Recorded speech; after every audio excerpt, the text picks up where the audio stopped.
नमस्कार, मी आशिष जाधव हल्लाबोलमध्ये तुमचं स्वागत आहे। अपेक्षेप्रमाणे मोदी सरकारनं शेवटचं बजेट जे हंगामी बजेट होतं ते पूर्ण बजेट मांडलेलं आहे। एवढंच नाही तर ते आगामी निवडणुकांना लक्षात घेऊन इलेक्शन बजेट आहे। केवळ इलेक्शन बजेट नाही तर त्यामध्ये भाजपचा जो टार्गेट ग्रुप आहे, जसं की शेतकरी, मध्यमवर्ग, कामगार, उद्योजक या सर्वांचा विचार या बजेटमध्ये करण्यात आलेला आहे। एकूणच काय, सर्वांना खुश करणारे हे बजेट आहे, हे स्मार्ट बजेट आहे अशी एक स्वाभाविक प्रतिक्रिया सुरुवातीला तरी उमटते।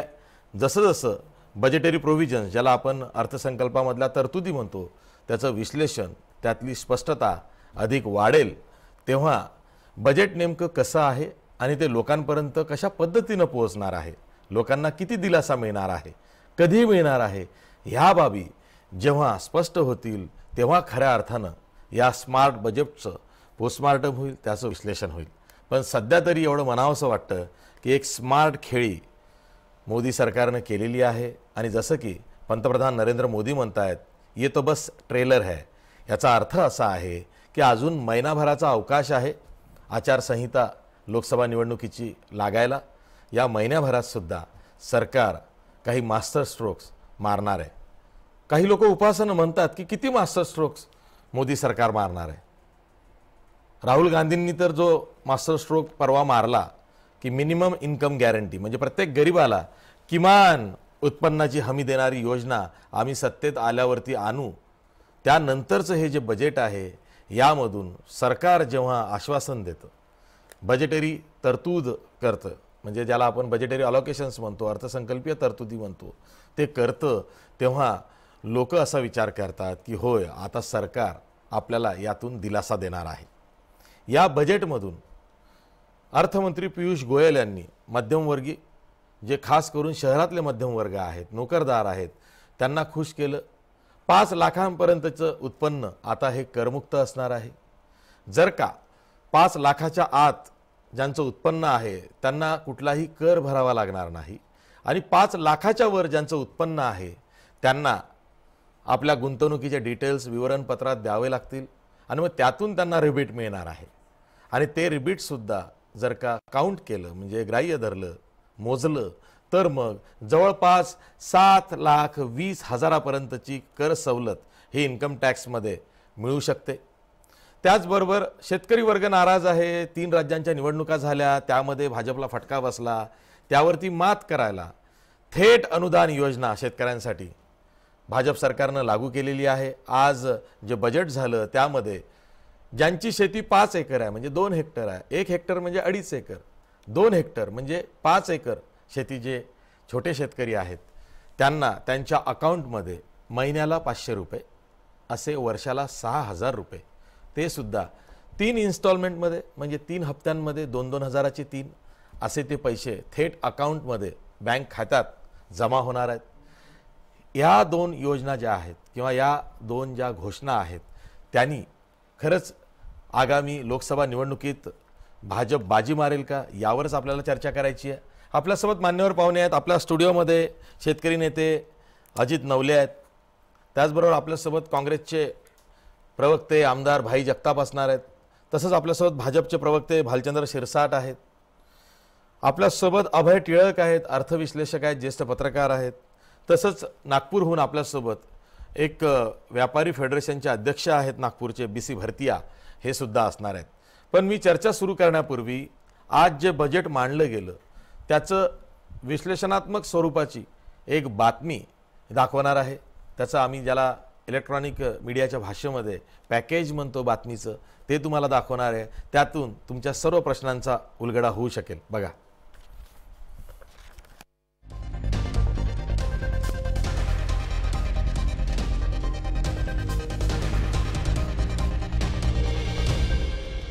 Good politics is bad economics असं म्हणतात, पण निवडणूक वर्षात या म्हणीला काहीच अर्थ नसतो। गेल्या वर्षाच्या अखेरीस 3 हिंदी भाषिक राज्यांमध्ये भाजपला पराभव स्वीकारावा लागला होता। शेतकऱ्यांचा आक्रोश हे त्यामागचं मुख्य कारण। त्यामुळे निवडणुकीच्या जेमतेम 3 महिने आधी मांडण्यात येणाऱ्या बजेटमध्ये शेतकऱ्यांना दिलासा दिला जाईल ही अपेक्षा खरी ठरली।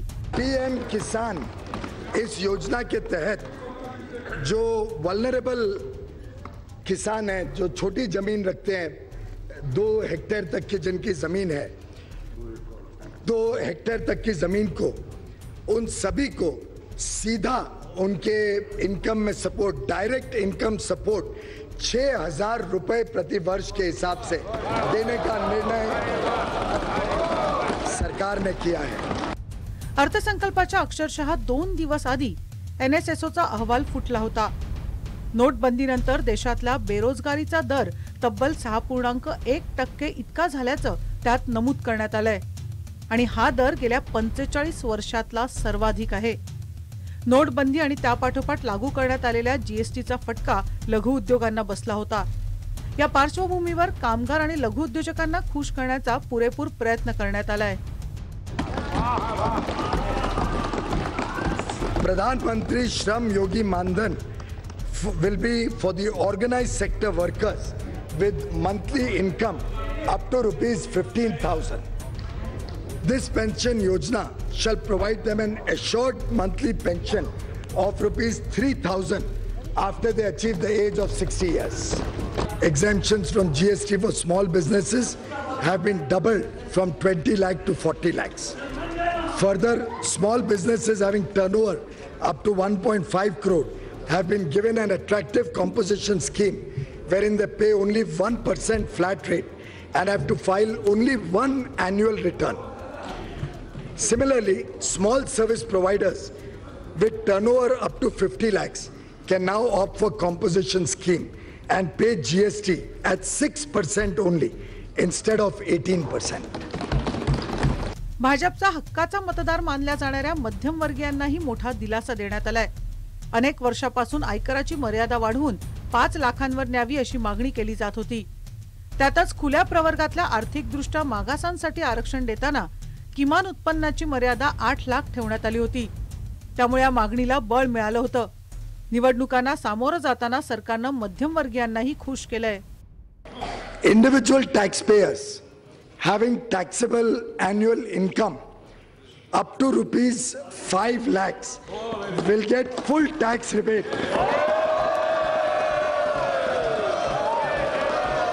and therefore will not be required to pay any tax. काँग्रेसचे अध्यक्ष राहुल गांधी यांनी नुकतीच छत्तीसगडमध्ये एका सभेसाठी किमान उत्पन्न हमीची घोषणा केली होती। अर्थसंकल्पावर नजर ठेवूनच त्यांनी ही घोषणा इतक्या लवकर केल्याचं मानलं जात होतं। आता मतदानाच्या दृष्टीने सर्वच महत्त्वाच्या घटकांना सरकारनं खुश केलंय। तसंही निवडणुकीच्या वर्षात इकॉनॉमिक्स पेक्षा गुड पॉलिटिक्सचाच विचार केला जातो। ब्युरो रिपोर्ट, जय महाराष्ट्र न्यूज। मी चर्चेला सुरुवात करतोय। सर्वात आधी आपल्या सोबत अजित नवले आहेत, शेतकरी नेते। मला आठवतंय जशी घोषणा ही झाली की शेतकऱ्यांना थेट अनुदान त्यांच्या बँक खात्यामध्ये दिले जाईल। 6,000 रुपये वर्षाला ज्यांची शेती 5 एकरापर्यंत आहे अशा शेतकऱ्यांना हे थेट अनुदान दिलं जाणार आहे। 3 हप्त्यांमध्ये म्हणजे 3 इन्स्टॉलमेंट्समध्ये 2-2 हजाराचे असे 3 इन्स्टॉलमेंट्स म्हणजे महिन्याला 500 रुपये येतात, त्या शेतकऱ्यांना दिले जाणार आहेत। अजित नवले, मला तुम्हाला प्रश्न असा विचारायचा आहे की शेतकऱ्यांना 500 रुपये प्रति महिना देताय, तुम्ही त्यांची थट्टा करताय, हे म्हणणं योग्य आहे, असं होऊ शकतं, पण निदान शेतकऱ्यांचा विचार झालेला आहे। जो शेतकरी जनधन योजनेत जे अकाउंट्स उघडले गेलेले आहेत त्यात 15 लाख रुपये येतील अशी वाट बघत होता किंवा अनेक जण बघतात, शेतकरीच कशाला, कारण सर्वांनाच ते आश्वासन दिलं गेलं होतं। निदान शेतकऱ्यांच्या खात्यामध्ये महिन्याला मोदी सरकार आता 500 रुपये तरी टाकणार आहे। आशिषजी, खरं तर 15 लाख रुपये येण्याचं कोण वाट पाहत होतं हा विषय खरं तर वेगळा आहे। शेतकरी वाट पाहत होते ते म्हणजे त्याला त्याच्या घामाचं दाम मिळेल याचं ॲश्युरन्स मिळण्याची शेतकरी वाट पाहत आहेत, पिढ्यानं पिढ्या पाहत आहेत। त्याचं जे कर्ज झालेलं आहे ते कर्ज सरकारी धोरणांमुळे झालंय आणि त्यामुळे हे पाप सरकारी धोरणांचं पाप आहे, ते आमच्या बापाच्या खांद्यावरून दूर करा याची शेतकरी वाट पाहत होते। आणि म्हणून ह्या बजेटमधून आम्हाला अपेक्षा होत्या की हे खरोखर शेवटचं बजेट आहे, सरकारला ह्या 3 राज्यातल्या निवडणुकांनंतर सद्बुद्धी सुचलेली असेल आणि खरोखर बापाच्या डोक्यावरचं कर्ज या निमित्तानं दूर होईल याची शेतकरी पोरं वाट पाहत होते। आणि पुन्हा कर्जबाजारी होऊ नये यासाठी हमी भावाबद्दल हे सरकार काय करतंय यासाठी आम्ही आशावादी होतो। दोनही गोष्टी करण्यात आलेल्या नाहीत। C2+50% जे आश्वासन होतं त्याबाबत काही करण्यात आलेलं नाही। शेतीमाल खरेदीबाबत जे धोरण सरकारने घेतलेले होतं अम्ब्रेला पॉलिसी अंतर्गत PM आशा ही त्यांची महत्त्वाकांक्षी योजना होती, त्यासाठी भरीव तरतूद होईल याबाबत आम्ही आशावादी होतो। त्याबाबत अशीची काहीच झालेलं नाही। काय दिलंय तर 600 रुपये ते 500 रुपये आम्हाला महिन्याला द्यायला निघालेले आहेत। एका कुटुंबामध्ये 5 माणसं आपण जर अशीची धरली, हिशोब केला तर एका माणसाला प्रति दिवस 3 रुपये 30 पैसे आम्हाला द्यायला ते निघालेलं आहे। हे 3 रुपये 30 पैशाची भीक मागितली कोणी होती? ती आम्ही कधीही मागितलेली नव्हती। आम्हाला भीक नकोच आहे, आम्ही म्हणतोय आम्हाला घामाचं दाम द्या।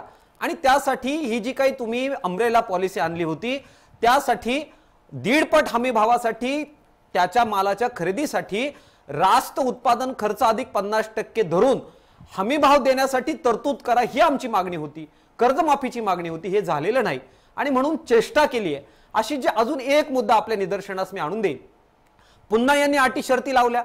ही मदत देताना आपण सांगितलं की ज्याचं शेती 5 एकरपेक्षा कमी आहे त्यांना आम्ही देणार। विदर्भ आणि मराठवाड्यातले आमचे शेतकरी आहेत, त्यांची शेती लँड होल्डिंग जादा आहे परंतु शेती कोरडवाहू आहे, त्याच्यामुळे त्यांचं उत्पन्न कमी आहे। आता 5 एकरपेक्षा त्यांची शेती जादा आहे परंतु उत्पन्न कमी आहे म्हणून मराठवाडा, विदर्भ संबंध देशातला कोरडवाहू शेतकरी या तुटपुंजा मदतीपासून पण तुम्ही वंचित ठेवला। ज्याच्या नावावर 7/12 आहे त्यांना तुम्ही पैसे द्यायला निघालेला आहात, ज्याच्या नावावर 7/12 नाही अशा शेतमजुरांना तुम्ही काय करणार? अशा ग्रामीण भागातील राहिलेल्या गावात काम करणारे बांधकाम कामगार आहेत, मजूर आहेत, त्यांना तुम्ही काय करणार? त्यांना तुम्ही काहीच देणार नाही। एकंदरीत काय तर तुम्हाला श्रमिक जनतेला, शेतकऱ्यांना, ग्रामीण जनतेला जगण्याचा आधार द्यायचाच नाहीये, केवळ जुमलेबाजी करायची आहे, वंचित ठेवायचं आहे। 3 रुपये 3 पैशाची भीक नको, घामाचं दाम द्या आणि त्यासाठी काही करत असाल तर करा, नाहीतर चालते व्हा। ही आजच्या बजेटच्या संदर्भात शेतकरी पोरांची रास्त प्रतिक्रिया आहे। भालचंद्र सिरसाट, तुम्ही म्हणाल की हे काय विरोधक आहेत, काँग्रेसप्रमाणेच अजित नवले सुद्धा हे कम्युनिस्ट नेते आहेत, काँग्रेस आणि कम्युनिस्टांमध्ये फार फरक भाजप मानत नाही, त्यामुळे विरोधकच आहेत। हे विरोधक तर काय विरोधाला विरोध करतातच, आम्ही कितीही काही चांगलं केलं तरी हे विरोध करतात, हेच तुम्ही 4 वर्ष बोलत आलेला आहात। पण ही जी 500 रुपये महिना देण्याची जी घोषणा आहे त्याकडे जर का नीट बघितलं तर ही एकच घोषणा झालेली आहे। आधी चर्चा काय होती की देशव्यापी शेतकरी कर्जमाफीचा निर्णय होऊ शकतो, बिनव्याजी केवळ मुद्दलीचं कर्ज देण्याचा निर्णय होऊ शकतो, पीक विम्याचं जो प्रीमियम आहे ते अत्यंत कमी असणार आहे अशी घोषणा येऊ शकते। चौथं म्हणजे भावांतर योजना, म्हणजे हमी भाव आणि बाजार भाव यातली जी फरकाची रक्कम आहे ती देण्याची योजना लागू होऊ शकते। हे काहीच नाहीये। मग आलं काय? फक्त जे 5 एकरापर्यंतचे शेतकरी आहेत, ज्यांना आपण लहान शेतकरी म्हणतो किंवा सीमांत शेतकरी त्यात येतात, त्यांना आपण 500 रुपये महिना देतो आहोत।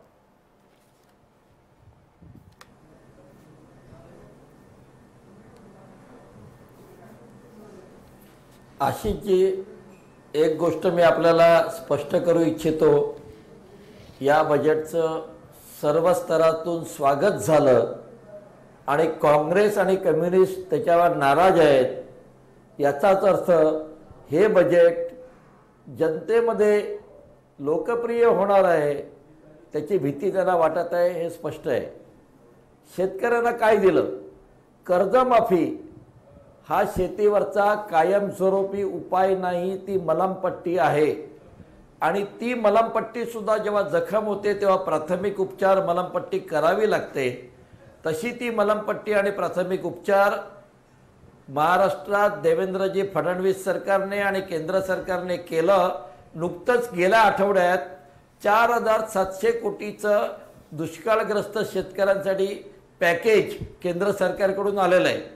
त्यामुळे वेळोवेळी कर्जमाफी आवश्यकतेनुसार जेव्हा दुष्काळ असेल तेव्हा शेतकऱ्यांना अधिक उद्यमशील बनवायचं, त्यांना हमी भाव द्यायचा, मिनिमम सपोर्ट प्राईस किमान हमी भाव ठरवायचा, त्यांचं उत्पन्न एकत्र घेऊन एका फॉर्म्युल्याप्रमाणे त्यांच्या उत्पन्नावरती 50% नफा देऊन त्यांना तो हमीभाव देणं, त्यांचं उत्पन्न 2022 पर्यंत डबल करणं आणि त्याला सक्षम बनवणं.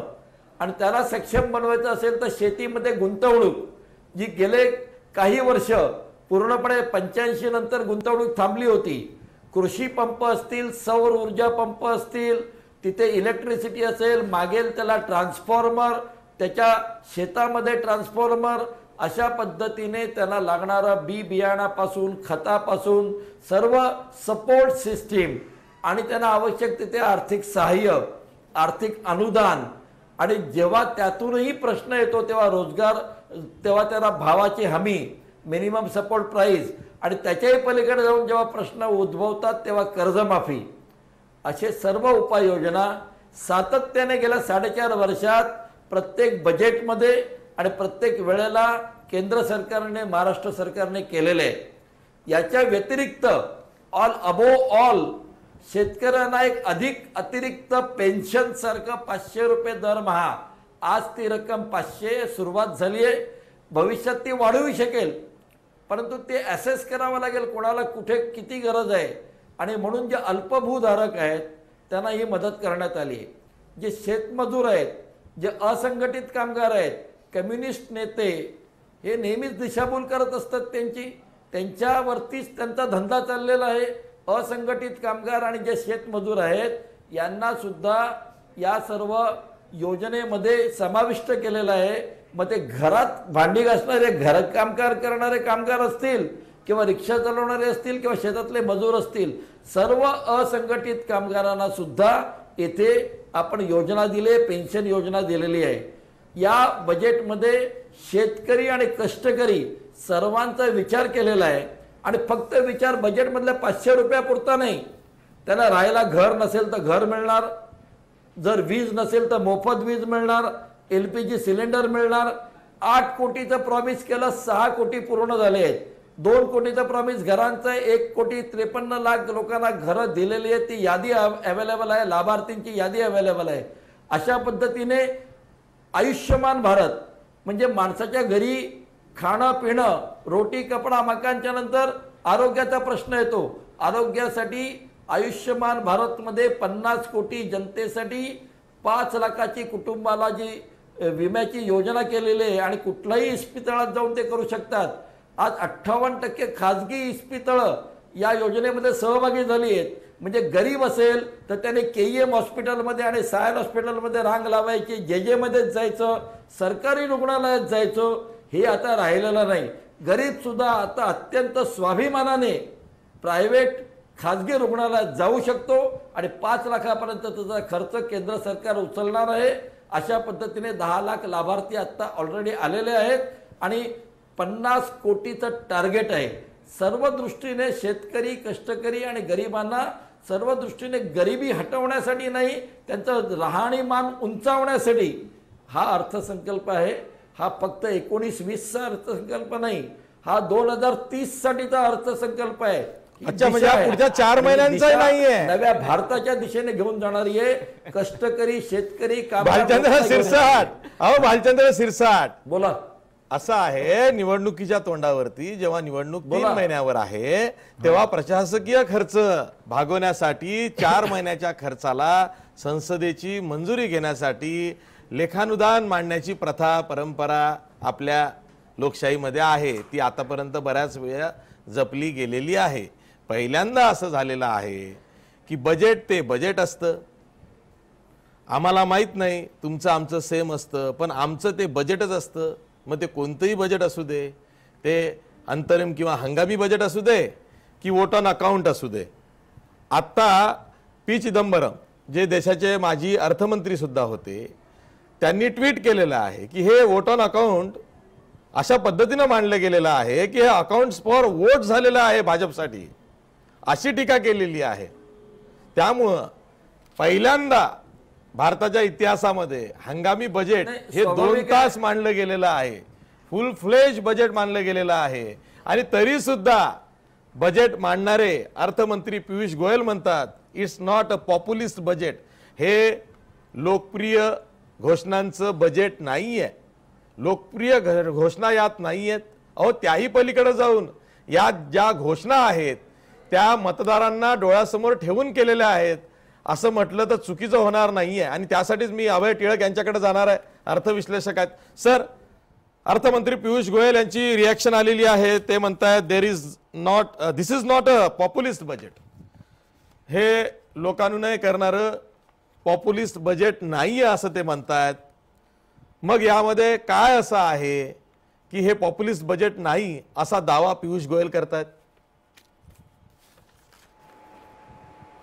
मी सांगू का आशिषजी, माननीय अर्थमंत्री जे म्हणतायत त्याच्यात एक गर्भित अर्थ असा आहे की आम्ही लोकानुनय करणार नाही. याचा अर्थ देशातल्या प्रत्येक नागरिकांना आम्ही काही देणार असं नाहीये. आमचे जे परंपरागत मतदार आहेत, जो मध्यम वर्ग आहे, त्याला आम्ही खुश केलेला आहे. आणि जो दोन समाजगट आमच्या सरकारच्या कामगिरीवरती रुष्ट आहेत, म्हणजे प्रामुख्याने शेतकरी, अल्पभूधारक कोरडवाहू शेतकरी आणि असंघटित कामगार, यांना आम्ही चुचकारलेला आहे.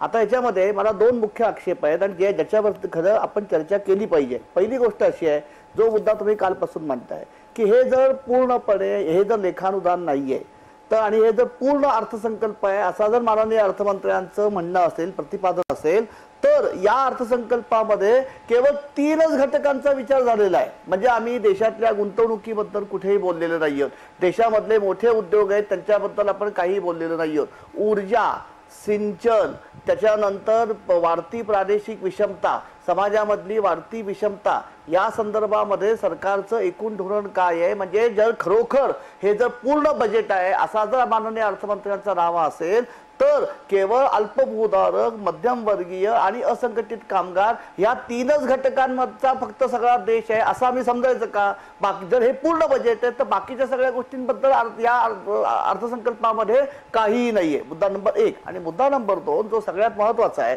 तो असा आहे की एकूण या अर्थसंकल्पाबद्दल सरकारची जी विचाराची दिशा आहे ती दिशा अशी दिसतीये की समाजामध्ये जे वेगवेगळे घटक आहेत, मग त्याच्यामध्ये शेतकरी असतील, असंघटित कामगार असतील किंवा मध्यम वर्ग आहे की जो या सरकारच्या पाठिंब्याचा कणा आहे, यांच्या उपभोगाची आम्ही सोय करू. म्हणजे this is a consumption led budget, की लोकांनी उपभोगावरती खर्च करावा, त्या खर्चामुळे अर्थकारणातली मागणी टिकून राहील आणि अर्थकारणाच्या मंदीची म्हणजे वाटचालीची गती ही टिकून राहील. असं हे जे लॉजिक आहे अर्थशास्त्रामधलं, त्याच्याकडे या सरकारचा सगळा कल झुकलेला आहे. फक्त शेवटचा आणि याचा संबंध मला तुमच्या म्हणजे गंभीर याच्यामध्ये मला काय वाटतं की एकीकडे आम्ही सरकार सर्वसामान्य माणसाची क्रयशक्ती काही का प्रमाणात वाढेना म्हणून कररचना बदलतोय, त्यांना पूरक उत्पन्नाचे स्रोत देतोय, त्यांना पेन्शन देतोय. हे करत असताना ही मागणी जेव्हा कालांतराने वाढेल तेव्हा त्या मागणीला पुरवठ्याचं जर आम्हाला जोड देता आली नाही, म्हणजे ज्याला आम्ही सप्लाय रिस्पॉन्स म्हणतो अर्थव्यवस्थेचा, तो जर आम्ही सक्षम केला नाही तर परिणामी महागाई वाढणार आहे. त्याचं या अर्थसंकल्पामध्ये त्याचं सुतोवाच नाही. आणि ही वाढती मागणी भागवण्यासाठी जो पुरवठा वाढवणं लागणार आहे त्याच्याकरता गुंतवणुकीचं इंजेक्शन सरकार कुठनं देणार आहे याच्याबद्दल या अर्थसंकल्पात काहीही नाही. ही मला असं वाटतं अत्यंत खेदाची आणि त्यापेक्षा चिंतेची बाब आहे.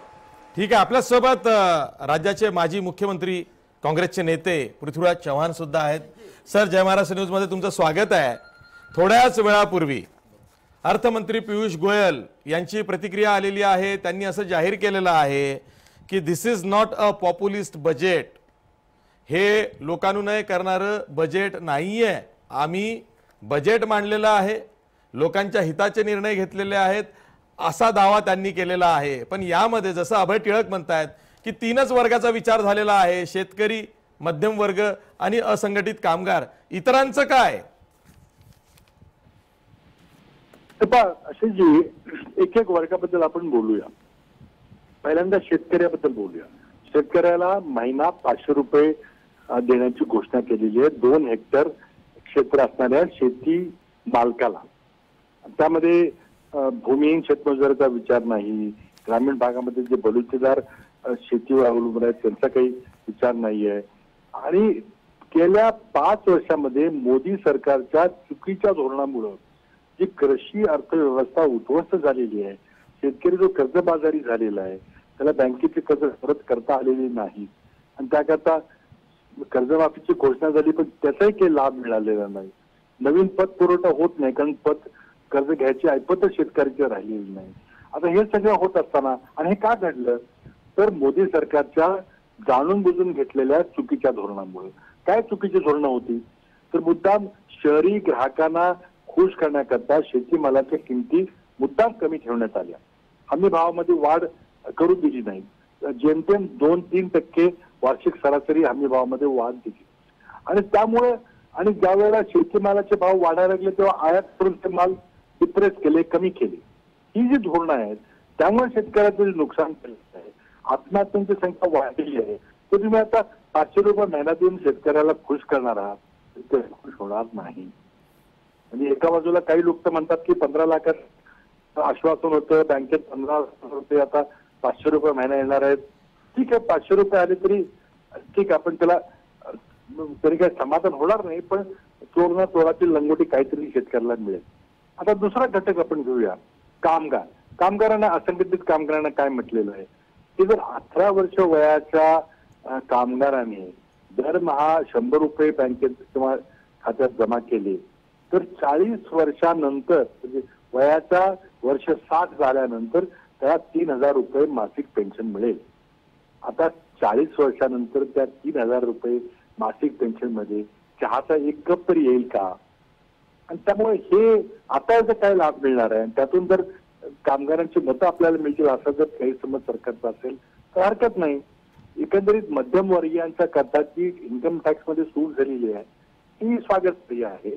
म्हणजे ज्याचं उत्पन्न 5 लाखापर्यंत वार्षिक आहे त्याला 12,500 रुपये, 5% स्लॅबच्या माणसाला 12,500 रुपये सूट मिळेल. म्हणजे महिन्याला 1000 रुपये जवळजवळ.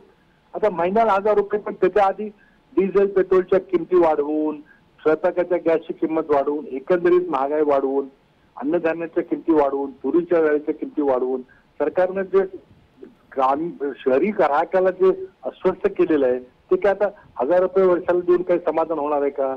सरकार वाटत असेल की आता सरकार लोक आपल्याला मतं देतील 1000 रुपये खिशात जास्त मिळाले तर त्याचा गैरसमज आहे. आज देशाची जनता मोदी सरकारवर प्रचंड नाराज आहे आणि त्याचं उदाहरण आपण पाहिलं 5 राज्यांच्या विधानसभा निवडणुकीत. एकाही राज्यामध्ये मोदींना सरकार स्थापन करता आलं नाही, उलट 3 राज्यामध्ये असलेलं सरकार गेलेलं आहे. आणि त्यामुळे आता आणि विशेषतः राहुल गांधींनी ही मिनिमम इन्कम गॅरंटीची घोषणा केलेली आहे. त्यामुळं तोंडचं पाणी पळालेल्या सरकारने हे 500 रुपये महिन्याची घोषणा केलेली आहे.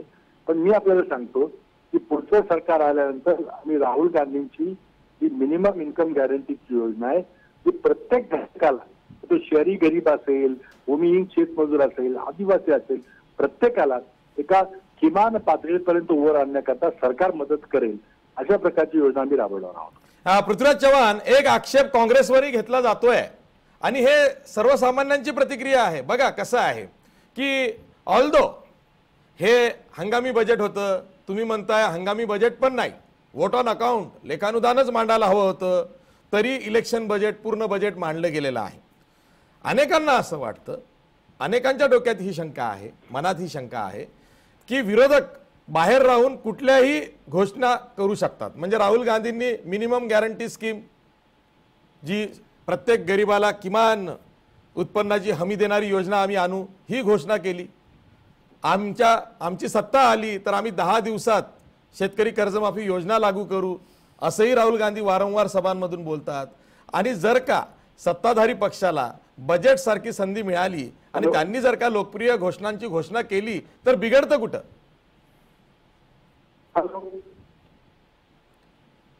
हॅलो. हा सर बोला. हॅलो. हा बोला. हॅलो सर, आवाज येतोय? आपला संपर्क तुटलेला आहे. मी हाच प्रश्न अजित नवले तुम्हाला विचारतो की विरोधक कुठलीही घोषणा करू शकतात कारण ते विरोधात आहेत, इलेक्शन मोडमध्ये आहेत. सरकार मात्र बजेट हाताशी आली, ती संधी आली तरी घोषणा करणार नाही. त्यांनी फक्त 4 वर्षाच्या प्रशासकीय खर्चाला संसदेची मंजुरी घ्यावी, एवढंच अपेक्षा विरोधकांची आहे, असं का? असे जे असं असण्याचं खरं काही कारण नाही. मोदी सरकारला पुरेशी संधी भारतीय जनतेने दिलेली आहे. अगोदरचे जे सत्ताधारी होते त्यांच्या सगळ्या कारभाराला कंटाळूनच जरा चांगलं सरकार हे चालवतील या आशेनं त्यांना संधी दिली. हे काही शेवटचं बजेट नव्हतं, हे काही एकमेव बजेट नव्हतं. यापूर्वी 4 बजेट त्यांनी मांडली, पण त्याचा काय अनुभव शेतकऱ्यांनी घेतला? आमचे भाजपचे मित्र भालचंद्रजी मगाशी सगळ्या योजनांचा उल्लेख करून आम्ही काय काय केले हे सांगत होते. पण त्या योजना राबवल्यानंतर आशिषजी यांनाच मला आकडेवारी सांगितली पाहिजे की पहिल्या 3 वर्षात ह्या सगळ्या योजना राबवल्यानंतर, आणि तुम्ही जसं म्हणाले तसं यांना 4 वेळा वेगवेगळे बजेट मांडण्याची संधी दिल्यानंतर आकडेवारी सांगते पहिल्या 3 वर्षात आशिषजी 36,000 शेतकऱ्यांनी देशात आत्महत्या केल्या मोदी सरकारच्या काळात. महाराष्ट्रामध्ये आत्महत्यांचा आकडा किती आहे? या 3 वर्षामध्ये 11,956 शेतकऱ्यांनी स्वतःचं जीवन संपवलं. मग यांचं इतकं चांगलं बजेट होतं. तुम्हाला म्हणायचं आत्महत्यांचा दर वाढलाय? नक्कीच वाढलेला आहे. आणि म्हणून संधीचा प्रश्न नाही, संधी यांना सरकारने जनतेने दिली, त्याचा त्यांनी पुरेपूर वापर केला, सत्ता भोगली, अच्छेदींचे स्वप्न आणत कोणाला त्याचा लाभ मिळवला हे सगळ्यांना माहिती आहे. मात्र त्यांना जी संधी दिली त्या संधीचा परिणाम म्हणून आज शेतकऱ्यांना 36,000 शेतकऱ्यांना स्वतःचं जीवन संपवावं लागलं. ही आमच्यासाठी वेदनादायक बाब आहे की नाही आशिषजी? याचा आम्ही विचार करायचा की नाही? नक्कीच आम्ही केला पाहिजे. आणि म्हणून आम्ही आक्षेप घेतोय की तुमच्या योजना, तुमची भाषणं, तुमच्या घोषणा या वास्तवात उतरत असताना जुमलेबाजीच्या ठरलेल्या आहेत, शेतकऱ्यांवर अत्यंत वाईट परिणाम करणाऱ्या ठरलेल्या आहेत. आणि म्हणून आमचा तुमच्यावर विश्वास शिल्लक राहिलेला नाही. आपण शेवटचा जो उल्लेख केला तो मिनिमम इन्कम सपोर्टच्या संदर्भातल्या चर्चेचा आहे. आणि मला वाटतं आशिषजी ही चर्चा आता नक्कीच हास्यावर येणार, नक्कीच केंद्रस्थानी येणार. म्हणजे तुम्हाला म्हणायचं आहे की जी युनिव्हर्सल बेसिक इन्कम जी कन्सेप्ट आहे, जी अरविंद सुब्रमण्यम यांनी सुद्धा त्यांच्या अहवालामध्ये मांडली होती. आपल्यासोबत पुन्हा पृथ्वीराज चव्हाण जोडले गेलेले आहेत. मी त्यांना हा प्रश्न विचारतो. पृथ्वीराज चव्हाण, आवाज ऐकायला येतोय? हा सर. सर बघा, जाहीर सभांमधून तुमचे नेते Rahul Gandhi minimum income guarantee scheme जाहीर करतात, सत्ता द्या मग तुम्हाला ती मी लागू करतो असं सांगतात.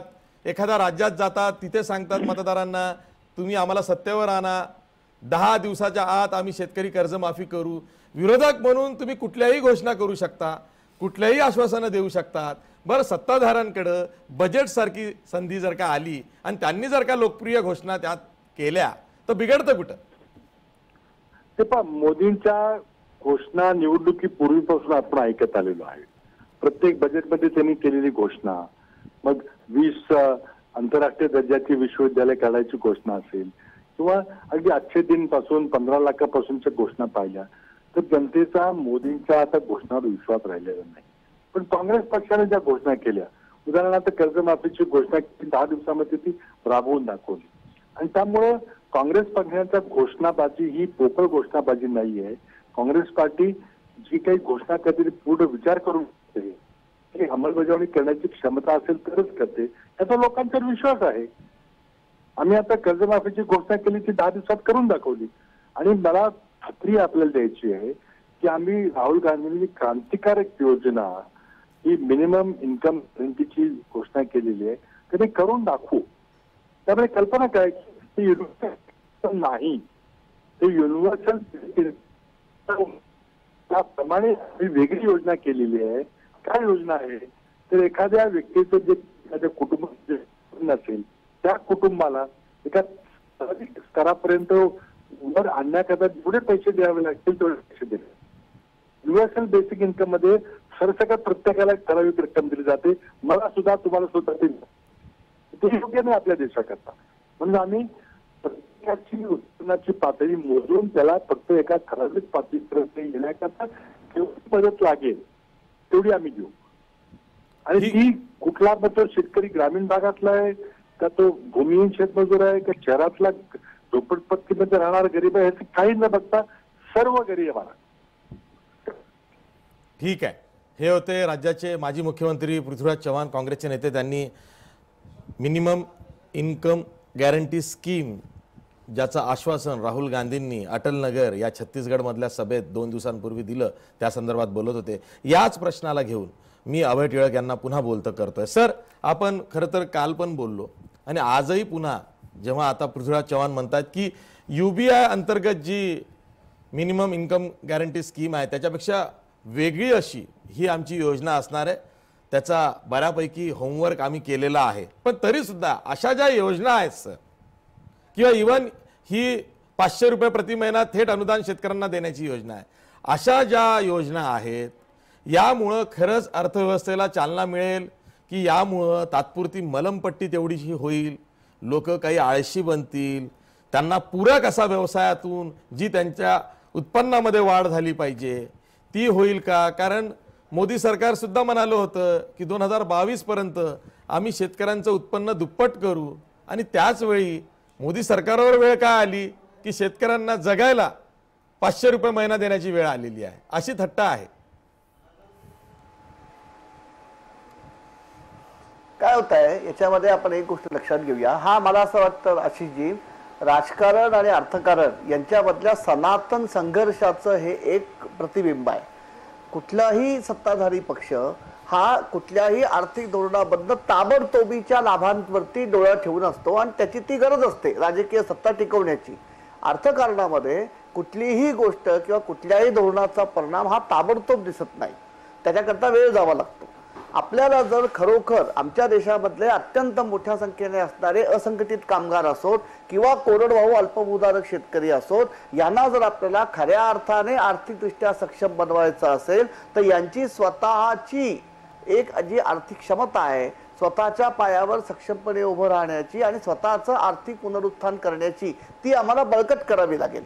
हे दीर्घकालीन चालणारी प्रक्रिया आहे आणि त्याच्याकरता आम्हाला जसा आतापर्यंत म्हणजे उदारीकरणानंतर 24-25 वर्ष आमच्या देशामध्ये किमान मिनिमम प्रोग्राम म्हणजे कॉमन मिनिमम प्रोग्राम जसा राजकारणासंदर्भात होता, तसा आम्हाला आर्थिक कारणासंदर्भामध्ये किमान म्हणजे मिनिमम इकॉनॉमिक कॉमन प्रोग्राम तयार करायला लागेल.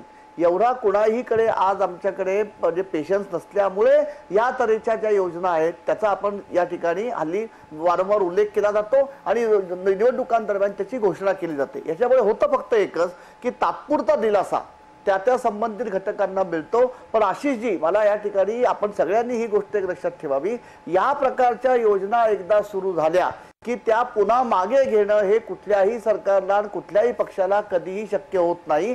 मग अशा प्रकारच्या योजना चालू ठेवणं, त्या योजनांसाठी दरवर्षी वाढीव नीतीची सोय करणं, याच्याकरता सरकारला महसुलाची बाजू भक्कम करावी लागते. आणि सध्या आर्थिक मंदी असल्यामुळे आपल्याकडे ती महसुलाची बाजू ही कमकुवत आहे. आपण वाढीव खर्च भागवण्यासाठी वाढीव कर द्यायला तयार आहोत का, हा खरा प्रश्न आहे. एकीकडे मध्यम वर्गाला सवलती द्यायच्या, दुसरीकडे करांमध्ये सवलती द्यायच्या आणि तिसरीकडे उत्पन्न मिनिमम राहावं जनतेचं म्हणून मोठ्या प्रमाणावरती या प्रकारच्या डायरेक्ट इन्कम ट्रान्सफर्स करायच्या. हे अर्थकारण जे आहे हे कुठेतरी आपल्याला दीर्घकालामध्ये अडचणीचं ठरणार आहे. याचा विवेक आपल्या सगळ्यांना आणि विशेषतः राजकीय व्यवस्थेमधल्या लोकांना ठेवायला लागणार आहे, ज्याचा आज सुदैवाने घाऊक आपल्याला तुटवडा किंवा दुष्काळ दिसतो. अगदी बरोबर आहे. आपण एक ब्रेक घेणार आहोत आणि ब्रेक नंतर आपल्यासोबत कॉन्फेडरेशन ऑफ ऑल इंडिया ट्रेडर्सचे BC भरतिया आहेत जे नागपूरहून आपल्यासोबत आहेत. मी जे व्यापार वर्ग आहे, जो व्यापारी वर्ग आहे, त्यांना या बजेटमधून काही दिलासा मिळाला आहे का? त्यांच्या काय अपेक्षा होत्या? खास करून नोटबंदी, GST सारखे निर्णय हे व्यापाऱ्यांच्या अंगलट आलेत का? त्यातून त्यांना दिलासा जो मिळायला हवा होता तो मोदी सरकार देऊ शकलंय का? कारण मोदी सरकार आता 1 महिन्यानंतर पुन्हा लोकसभा निवडणुकीला सामोरं जात आहे. अशा वेळी ज्या व्यापाऱ्यांना असं वाटलं की भाजप सत्तेवर आल्यानंतर आपल्या कामकाजामध्ये सुरळीतपणा येईल, व्यापार वृद्धिंगत होईल, त्यांचं काय झालंय? त्यांच्या अपेक्षा पूर्ण झाल्या आहेत का? हे मी त्यांना विचारणार आहे, पण ब्रेक नंतर.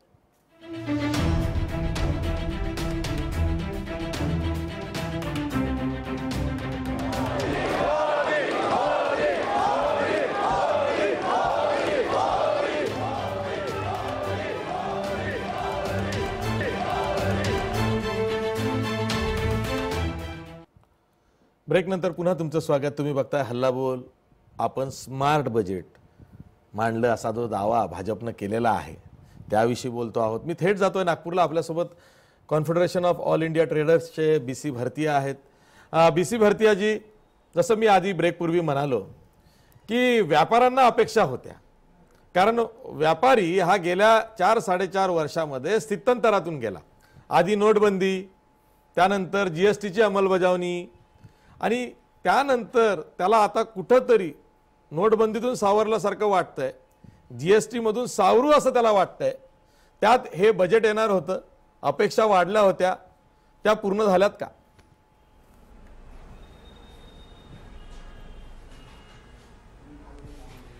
देखिए, सबसे पहले हमें ये समझना है कि ये बजट है या सिर्फ भाषण है।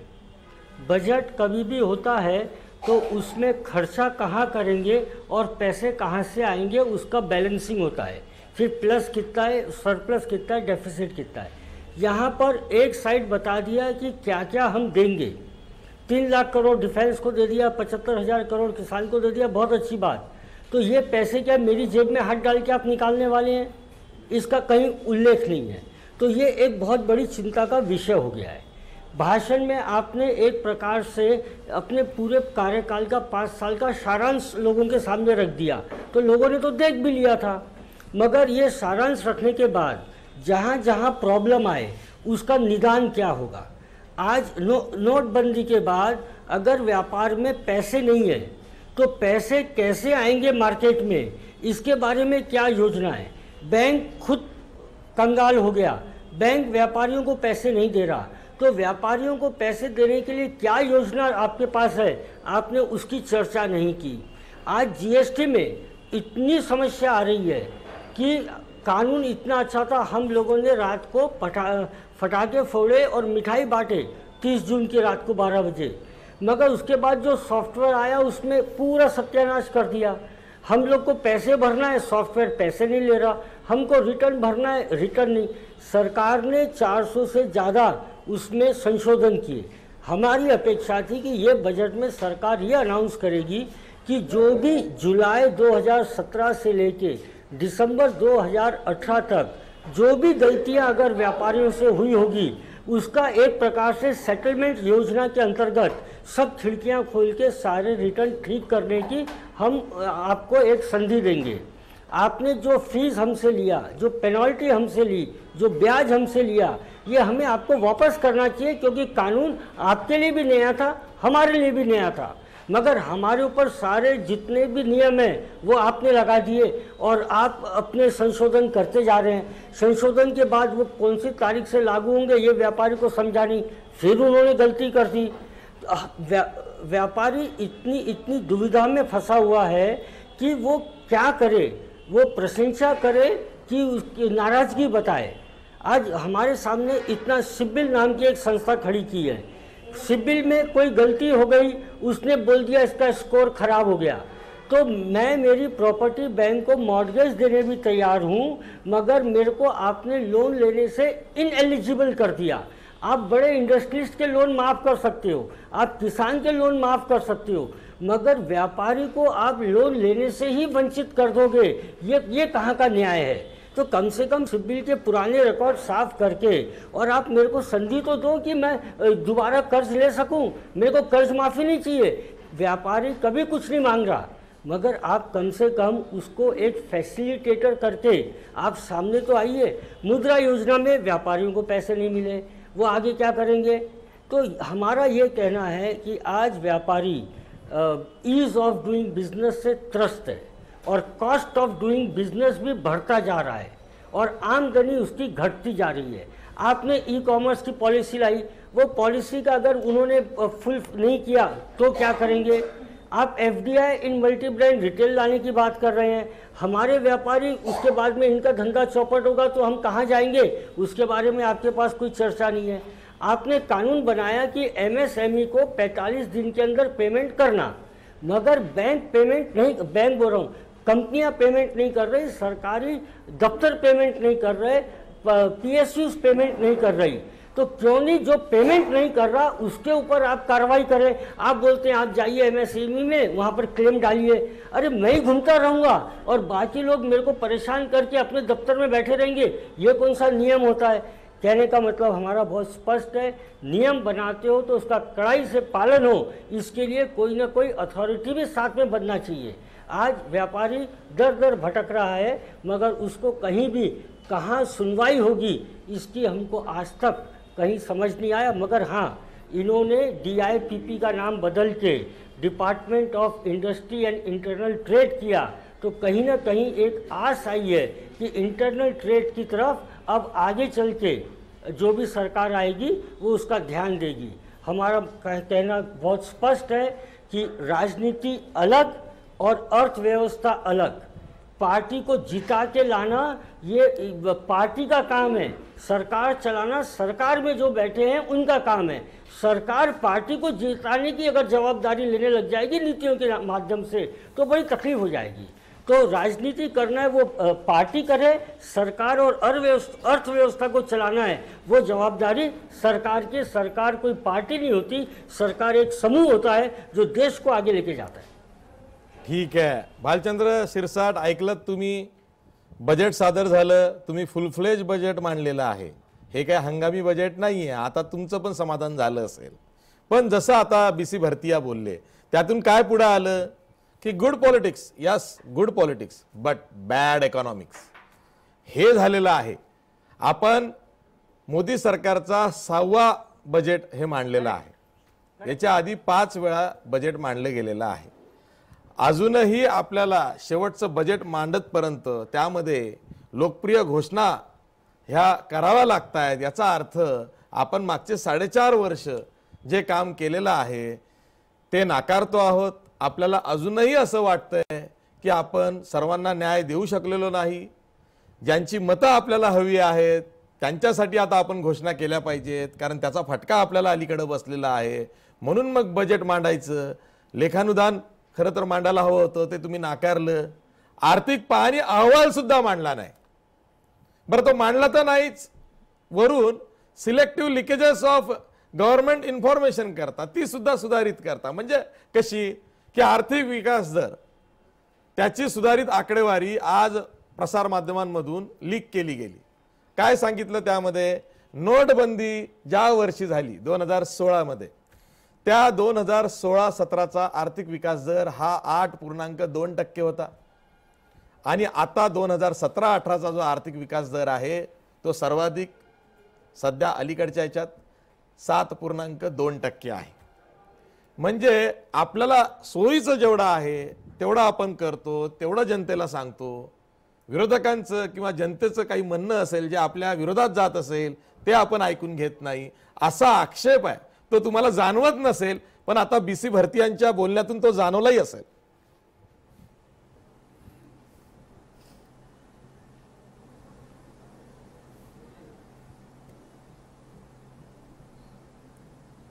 आवाज गेला, ठीक आहे, त्यांना प्रश्नच ऐकायला गेला नाही। आवाज येतोय भालचंद्र शिरसाट, बोला। नाही, प्रश्न फक्त मला रिपीट करा। प्रश्न असाच आहे की आपल्याला सोयीचं तेवढं आपण ऐकून घेतो, विरोधात कोणी काही बोललो की त्याला नावं ठेवतो। हा,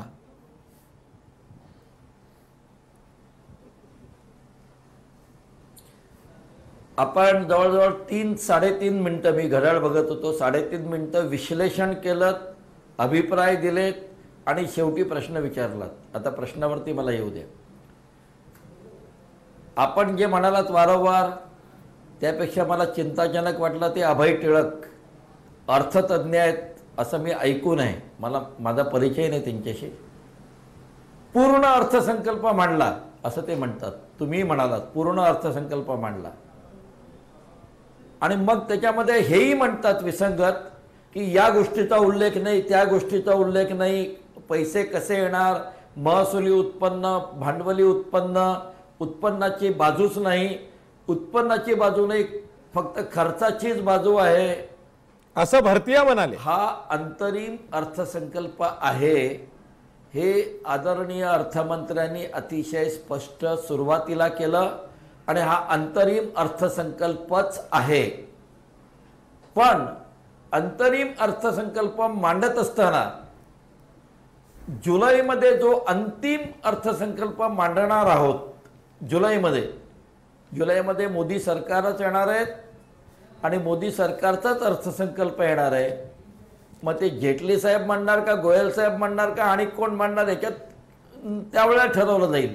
तर तो अंतिम जो अर्थसंकल्प येणार आहे त्याची दिशा केवळ 2019-20 साठी नाही, 2030 साठी नवा भारत घडवण्याच्या दृष्टीने आम्ही कुठल्या दिशेने चाललो, गेल्या 4 वर्षात काय काय केलं. नवले साहेबांना हे सांगू इच्छितो मी, गेल्या 4 वर्षात गरिबांचं राहणीमान उंचावण्यासाठी काय काय केलं, आता काय होतंय आणि पुढे काय करणार आहे, मध्यमवर्गीयांसाठी कशी कशी कर कपात प्रत्येक स्टेजला गेल्या 4 वर्षात केली, आता त्यांना फर्दर रिलीफ काय देणार आहे, हा रिलीफ 1 एप्रिल पासून लागू होणार आहे.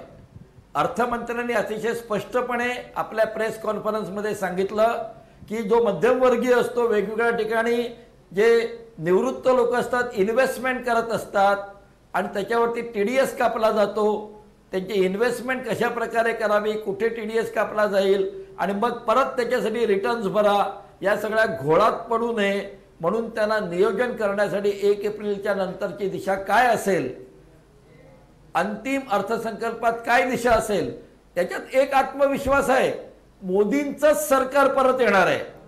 म्हणजे नवलेंचंही नाही येणार आणि पृथ्वीबाबांचं पण नाही येणार, मोदींचंच सरकार येणार आहे. तर दिशा काय असेल, हा दिशादर्शक अर्थसंकल्प अंतरिम अर्थसंकल्प होता. टिळक साहेब, आपण अर्थतज्ञ आहात, आपल्याला अंतरिम आणि अंतिम याच्यातला फरक माहीत आहे. अंतिम मध्ये सगळ्या बाबी क्लिअर होतील, व्यय कुठून येईल, व्यय किती होईल, आय कुठून येईल याची सगळी डिटेलिंग येईल. आज संरक्षणामध्ये 3 लाख कोटीची आम्ही तरतूद करू इच्छितो. 35,000 कोटी रुपये OROP 1 रँक 1 पेन्शन साठी आम्ही प्रोव्हिजन करतोय. These are intentions which are spelled out in this interim budget. I hope किमान एवढं टिळक साहेबांना इंग्लिशमध्ये सांगितल्यावरती कळलेलं असेल. ठीक आहे तुमच्या बोलण्यातून आम्हाला एवढंच कळलेलं आहे की हे मतांचं बजेट होतं, विजयाचा हा जाहीरनामाच आहे हे स्मार्ट बजेट म्हणजे, आणि त्याच दृष्टीने भाजपनं ते मांडलेलं आहे. बरं झालं तुम्हीच तुमच्या लास्ट रिमार्क मध्ये हे बोललेलं आहात, म्हणजे कोणीतरी असं भाजपचं मिळालं की ज्यांनी हे मान्य केलेलं आहे की विजयाची खात्री देणारे हे आमचं बजेट आहे आणि त्या दृष्टीनं ते मांडलं गेलेलं आहे. मी सर्व मान्यवर पाहुण्यांचे आभार मानतो. इथेच थांबतो. पाहत राहा जय महाराष्ट्र न्यूज.